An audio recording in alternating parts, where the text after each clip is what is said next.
ಚುನಾವಣೆ ಮುಗಿದು ಅನೇಕ ಸಂಸ್ಥೆಗಳು ಪ್ರಕಟ ಮಾಡಿರತಕ್ಕಂತ ಎಕ್ಸಿಟ್ ಪೋಲ್ಗಳನ್ನು ನೋಡಿದ್ವಿ ನಾವೆಲ್ಲ. ಇಡೀ ದೇಶ ಎತ್ತ ಹೋಗ್ತಾ ಇದೆ ಮತ್ತು ಜನಾಭಿಪ್ರಾಯ ಏನು ಅಂತ ಹೇಳಿ ಗೊತ್ತಾಗ್ತಾ ಇದೆ. ಬಿಹಾರ ಚುನಾವಣೆಯನ್ನ ಗೆಲ್ಲಬೇಕು ಅಂತ ಹೇಳಿ INDA ಪಕ್ಷಗಳು ಶತಾಯಗತಾಯ ಪ್ರಯತ್ನಗಳನ್ನು ಮಾಡಿತು. ಮಾಡಬಾರದ ಟೀಕೆಗಳನ್ನು ಮಾಡಿದ್ರು. ನನಗನ್ಸುತ್ತೆ ನಾಡಿನ ರಿಸಲ್ಟ್ ಅಲ್ಲಿ ಕೂಡ ಇನ್ನೂ ಹೆಚ್ಚಿನ ಫಲಿತಾಂಶ ಬಿಹಾರದಲ್ಲಿ ನಾವು ನಿರೀಕ್ಷೆ ಮಾಡ್ತಾ ಇದ್ದೀವಿ. ಈ ಕಾಂಗ್ರೆಸ್ ಮತ್ತು ಈ ಮಿತ್ರ ಪಕ್ಷಗಳು ಈ ದೇಶದಲ್ಲಿ ನಡ್ಕೊಂತಕ್ಕಂಥ ರೀತಿಗೆ ಜನ ಇವತ್ತು ವಿರೋಧ ಮಾಡ್ತಾ ಇದ್ದಾರೆ. ಜನ ಇವರನ್ನ ಒಪ್ಕೊಳ್ತಾ ಇಲ್ಲ ಅನ್ನುವಂಥ ಒಂದು ಫಲಿತಾಂಶ ನಾಡಿದು ಬರ್ತಾ ಇದೆ. ಡೆಲ್ಲಿಯಲ್ಲಿ ನಡೆದಂತ ಈ ಪ್ರಕರಣದ ಬಗ್ಗೆ ನಮ್ಮ ರಾಜ್ಯದ ಮಂತ್ರಿ ಬಹಳ ಕೀಳುಮಟ್ಟದ ರಿಯಾಕ್ಷನ್ ಕೊಡ್ತಾರೆ. ಇಡೀ ದೇಶ ಎದ್ದು ನಿಂತು ಖಂಡಿಸಬೇಕಾದಂತ ಈ ಸಂದರ್ಭದಲ್ಲಿ ಯಾರೋ ಗೃಹ ಮಂತ್ರಿಗೆ ಕೀಳಾಗಿ ಮಾತನಾಡುವಂತಹದ್ದು, ಅವರು ಅಸಮರ್ಥರು ಅಂತನೋ ದುರ್ಬಲರು ಅಂತನೋ ಹೇಳುವಂತಹದ್ದು ಇದು ಎಷ್ಟು ಮಟ್ಟಿಗೆ ಸರಿ? ಬಾಂಬೆನಲ್ಲಿ ಪಾಕಿಸ್ತಾನದಿಂದ ಬಂದು ಬಾಂಬೆನಲ್ಲಿ ರಕ್ತಪಾತ ಮಾಡಿದಂಥವ್ರ ಬಗ್ಗೆ ಒಂದು ರಿಯಾಕ್ಷನ್ ಕೊಡೋ ಯೋಗ್ಯತೆನೂ ಅವತ್ತಿನ ಗೃಹ ಸಚಿವರಿಗೆ ಸರ್ಕಾರಕ್ಕೆ ಇರಲಿಲ್ಲ.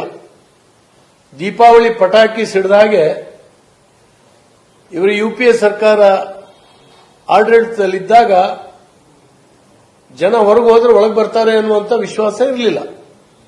ಅಷ್ಟು ಬಾಂಬ್ ಬ್ಲಾಸ್ಟ್ಗಳಾಗ್ತಾ ಇತ್ತು. ಮೀಡಿಯಾದಲ್ಲಿ ಬಂದಿದೆ. 14 ವರ್ಷದ ನಂತರ ಪ್ರಥಮ ಬಾರಿಗೆ ಇದು ನಡೆದಿದೆ ಡೆಲ್ಲಿ ಒಳಗಡೆ. 14 ವರ್ಷದ ನಂತರ ಮೋದಿ ಆಡಳಿತ ದೇಶದ ಭದ್ರತೆ ಏಕತೆಯ ದೃಷ್ಟಿಯಲ್ಲಿ ಬಿಗಿಯಾದಂತಹ ನಿಲುವನ್ನ ಆದ್ಯತೆಯನ್ನ ಕೊಟ್ಟಿದೆ. ಹಾಗಾಗಿ ಇವತ್ತೊಂದಷ್ಟು ಶಾಂತಿ ನೆಮ್ಮದಿ ಇದೆ. ಆದರೂ ಕೂಡ ಪಾಕಿಸ್ತಾನದ ಪ್ರಚೋದನೆಯಿಂದ ಏನ್ ನಡೀತಾ ಇದೆ, ನಮ್ಮ ವಿದ್ಯಾವಂತರು, ನನಗೆ ಆಶ್ಚರ್ಯ ಆಗೋದು ವೈದ್ಯರು, ಇಂಜಿನಿಯರ್ಗಳು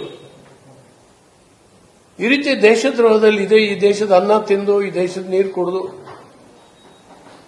ಎಲ್ಲಾ ಸೌಲಭ್ಯಗಳನ್ನು ಅನುಭವಿಸಿ ದೇಶಕ್ಕೆ ಮಾರಕ ಆಗುವ ಹಾಗೆ ಬಾಂಬ್ ತಯಾರು ಮಾಡ್ತಾರೆ ಅಂತ ಹೇಳಿದ್ರೆ ಇಡೀ ದೇಶ ಯೋಚನೆ ಮಾಡಬೇಕು. ಬಹಳ ಜನ ಹೇಳ್ತಾರೆ ಈ ಬಾಂಬ್ ತಯಾರು ಮಾಡೋರಿಗೆ, ಈ ರೀತಿಯ ಟೆರರಿಸ್ಟ್ಗಳಿಗೆ ಧರ್ಮ ಇಲ್ಲ ಅಂತ ನಾನು ಒಪ್ಕೊಂತೇನೆ. ಆದರೆ ಟೆರರಿಸ್ಟ್ ಎಲ್ಲರೂ ಒಂದೇ ಧರ್ಮದವರು ಅನ್ನುವಂಥದ್ದು ಕೂಡ ನಾವು ಒಪ್ಕೋಬೇಕಾಗುತ್ತೆ. ಇವರು ಯಾಕೆ ಹೀಗೆ ಮಾಡ್ತಾ ಇದ್ದಾರೆ? ಎಲ್ಲರೂ ಬಿಗಿಯಾಗಿ ನಿಂತು ತುಷ್ಟೀಕರಣ ಮಾಡದೇನೆ ಈ ದೇಶದಲ್ಲಿ ಎಲ್ಲರೂ ಈಕ್ವಲ್ ಅಂತ ಹೇಳಿ ಭಾವಿಸುವವರೆಗೆ ಇದು ನಿಲ್ಲೋದಿಲ್ಲ. ಇದು ವಿಧಾನಸೌಧದ ಒಳಗಡೆ ನಿಂತ್ಕೊಂಡು ಪಾಕಿಸ್ತಾನ್ ಜಿಂದಾಬಾದ್ ಅನ್ನೋರ್ನ ಇದೇ ಮಂತ್ರಿಗಳು ಸಮರ್ಥನೆ ಮಾಡ್ಕೊಂಡ್ರು.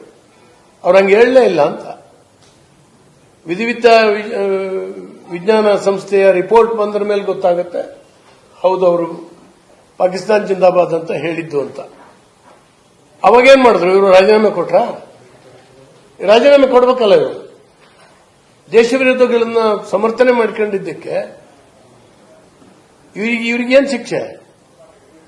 ಈ ರೀತಿಯಲ್ಲಿ ದೇಶಕ್ಕೆ ಏನಾದರೂ ಕೂಡ ಚಿಂತೆ ಇಲ್ಲ, ನಾನು ರಾಜಕಾರಣ ಮಾಡ್ತೀನಿ ಅನ್ನೋರನ್ನ ಇವತ್ತು ಜನ ನೋಡ್ತಾ ಇದ್ದಾರೆ.